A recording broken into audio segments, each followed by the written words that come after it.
expulsés du pays. Et les équipes qui travaillent à la construction de la voie de contournement de Regina mettent les bouchées doubles en ce moment.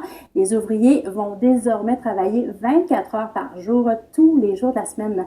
Patrick Foucault explique.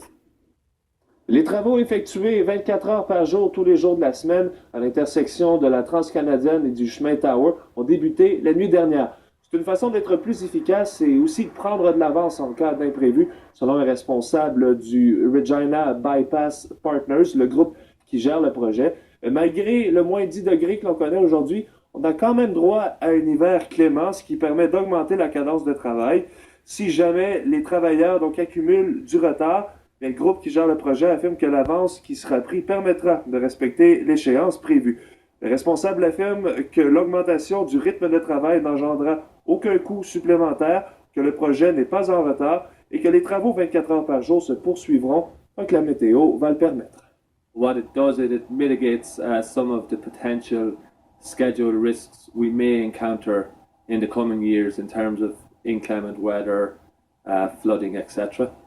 Ce projet d'infrastructure de transport, qui est le plus grand de l'histoire de la capitale, ne fait pas que des heureux. En août dernier, on apprenait que le projet, qui devait au départ coûter 1,2 milliard de dollars, allait finalement coûter près de 2 milliards.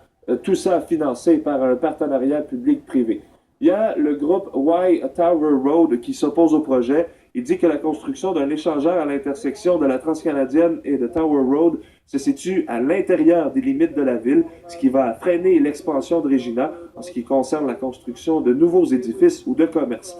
Un représentant du collectif se demande pourquoi effectuer les travaux à cet endroit plutôt que de se concentrer dans des endroits comme White City, encore plus à l'est de la ville, où les accidents de la route sont encore plus fréquents.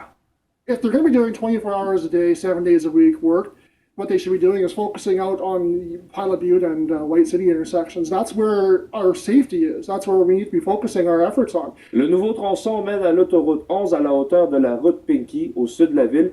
Il passera ensuite vers l'ouest, le nord, pour ensuite rejoindre l'est à l'intersection de la Transcanadienne et du chemin Tower, là où se feront les travaux 24 heures par jour, tous les jours de la semaine. La province indique que cette route a pour objectif de décongestionner le centre-ville de Regina et la Transcanadienne et limiter le nombre de camions à l'intérieur de la capitale, en plus d'offrir une alternative de transport plus sécuritaire. Le tout devrait être ouvert à la circulation en 2019. Ici Patrick Foucault, Radio-Canada, Regina.